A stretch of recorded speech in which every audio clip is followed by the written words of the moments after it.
Assalamualaikum warahmatullahi wabarakatuh.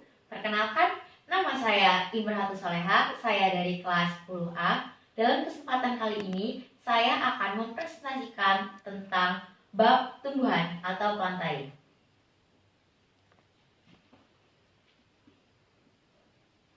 Tumbuhan atau plantae. Tumbuhan atau plantae ini dibagi menjadi 3. Ya, yang pertama itu ada lumut dengan nama ilmiah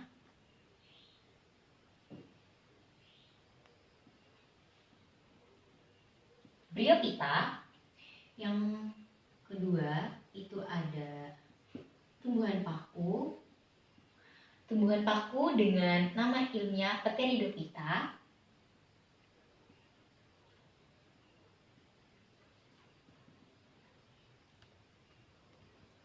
Lalu yang terakhir ada tumbuhan biji dengan nama ilmiah Spermatophyta.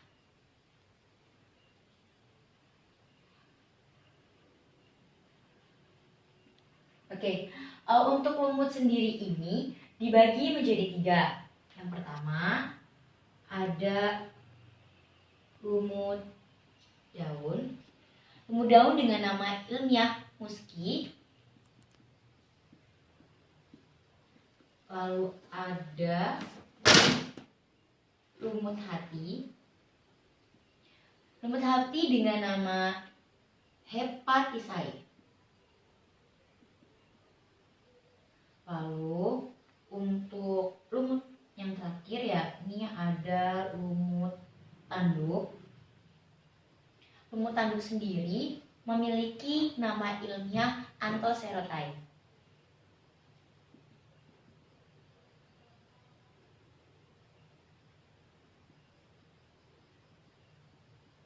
Oke, lalu untuk tumbuhan paku sendiri ini dibedakan atau dibagi lagi menjadi 4. Yang pertama itu ada paku purba. Paku purba sendiri ini memiliki nama ilmiah Psilophyta.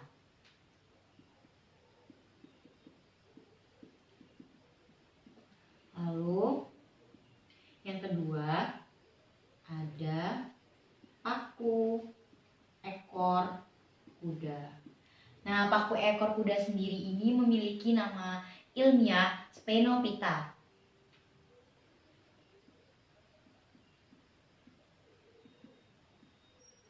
Lalu yang ketiga ada paku kawat. Ya. Paku kawat sendiri ini juga memiliki nama ilmiah Lycopodophyta.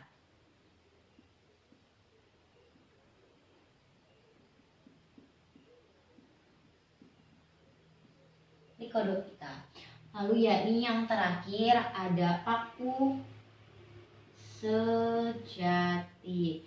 Nah, untuk nama ilmiah paku sejati ini yaitu Pterophyta.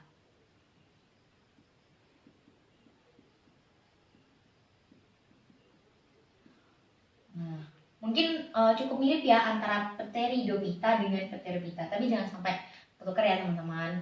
Lalu untuk tumbuhan biji yaitu Spermatophyta ini dibagi menjadi 2. Apa aja sih? Yang pertama ada biji terbuka. Biji terbuka.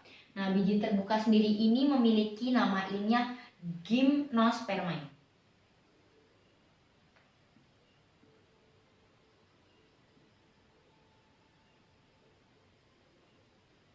Dan ada tumbuhan biji tertutup. Apa sih nama ilmiah tumbuhan biji tertutup? Yaitu Angiospermae. Angiospermae.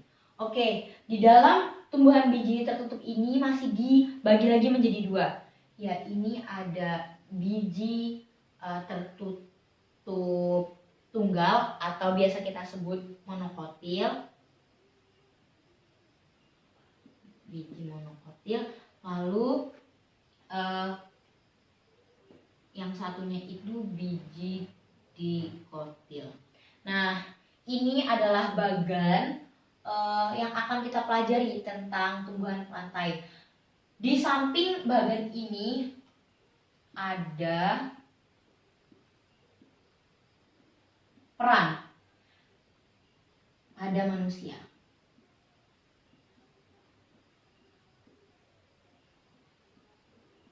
Oke, sebelum kita memasuki sebab-sebab di antara tumbuhan atau pelantai ini, saya akan menjelaskan tentang ciri-ciri dari tumbuhan pelantai. Oke. Ciri-cirinya itu kita tuliskan di samping saja. Oke. Ciri-ciri dari pelantai. Ciri-ciri dari pelantai. Ciri-ciri yang pertama ya ini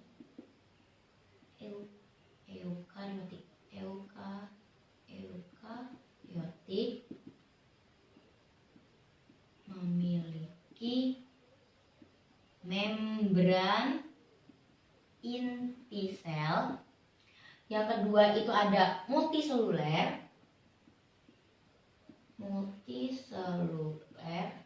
Ya ini memiliki banyak sel.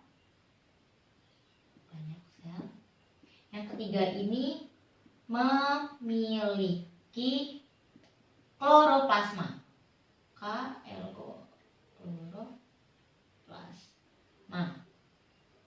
Yang keempat ini dapat berfotosintesis.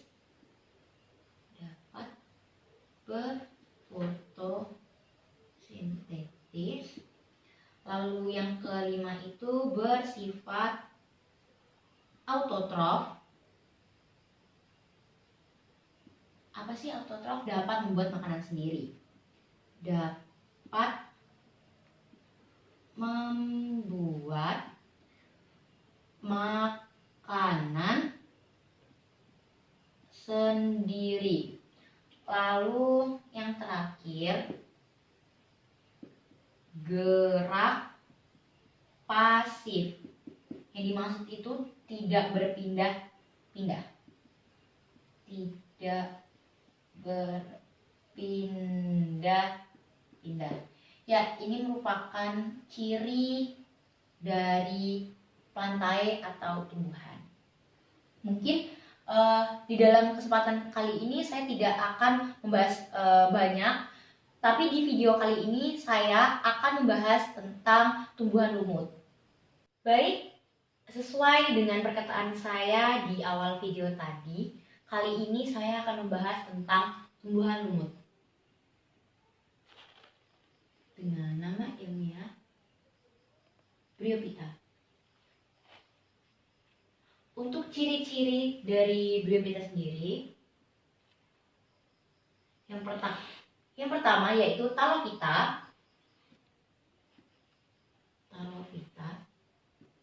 Apa sih talophyta itu? Talophyta ini, maksud dengan talophyta adalah lumut itu masih tidak bisa dibedakan yang mana akarnya, yang mana batangnya, yang mana daunnya. Lalu untuk yang kedua itu ada cornophyta. Yang dimana dalam cornophyta ini tandanya tumbuhan lumut itu sudah dapat dibedakan yang mana daunnya, yang mana batangnya, yang mana akarnya. Lalu yang ketiga itu lumut sebagai tumbuhan peralihan.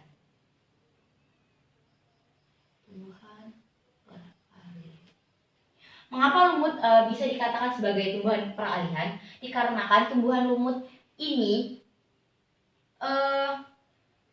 bisa di laut atau di air, bisa di darat. Lalu yang keempat yaitu sebagai tumbuhan pelopor.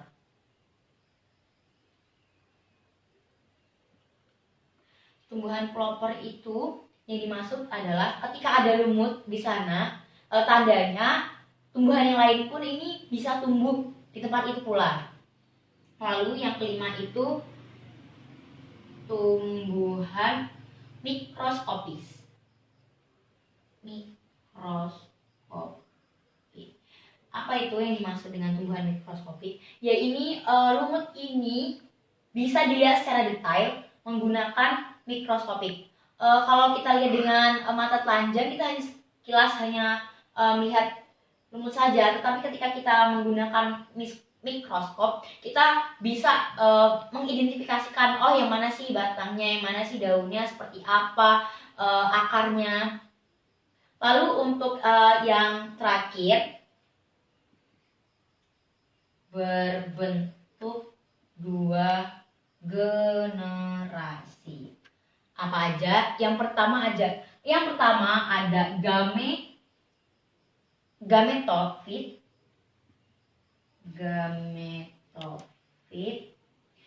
dan yang kedua ada sporofit. Apa sih gametofit dan sporofit? Ini lebih kayak berkembang biaknya kemana. Kalau sporofit itu berarti dia terbentuk secara spora. Kalau gametofit itu biasanya bisa terbentuk secara gamet ataupun dapat menghasilkan telur atau sperma. Mungkin ini yang kita pelajari tumbuhan lumut, ciri-cirinya dulu. Nanti kita akan belajar lebih jauh tentang tumbuhan lumut. Ya, untuk klasifikasi dari tumbuhan lumut sendiri, yang pertama itu tumbuhan lumut seperti yang saya bilang di awal itu kan ada lumut daun. Nah, contoh dari lumut daun ini ada Funaris. Kemudian selain ada Funaris ada lumut gambut. Lumut gambut ini sering kita jumpai ya. Lalu ada juga Pogonatum. Ini klasifikasi dari lumut. Lalu yang kedua itu lumut hati. Nah, lumut hati ini dibagi menjadi dua, yakni Porella. Lalu yang kedua itu ada Marcianta.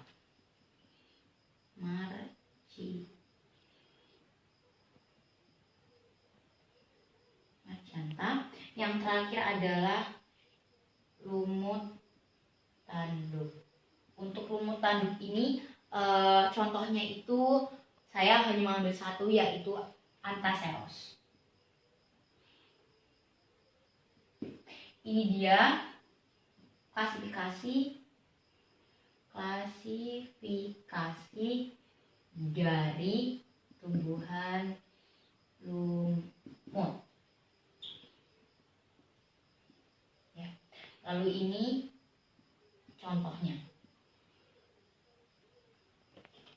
Ya, baik. Untuk lumut sendiri mempunyai peranan ya bagi kehidupan kita sehari-hari. Apa sih sebenarnya peranan lumut yang seringkali kita anggap remeh? Sebenarnya lumut itu sangat berperan ya dalam kehidupan kita, mempunyai peranan yang sangat banyak. Yang pertama, lumut ini sebagai obat hepatitis. Yang kedua itu bisa sebagai penyedia air,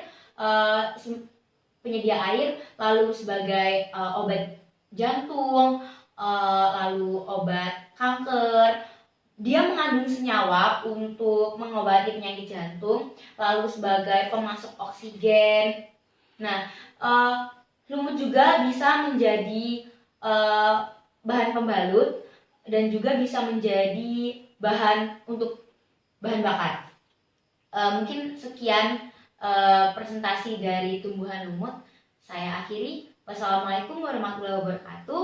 Lalu di video berikutnya saya akan membahas tentang tumbuhan paku dan tumbuhan berbiji. Terima kasih.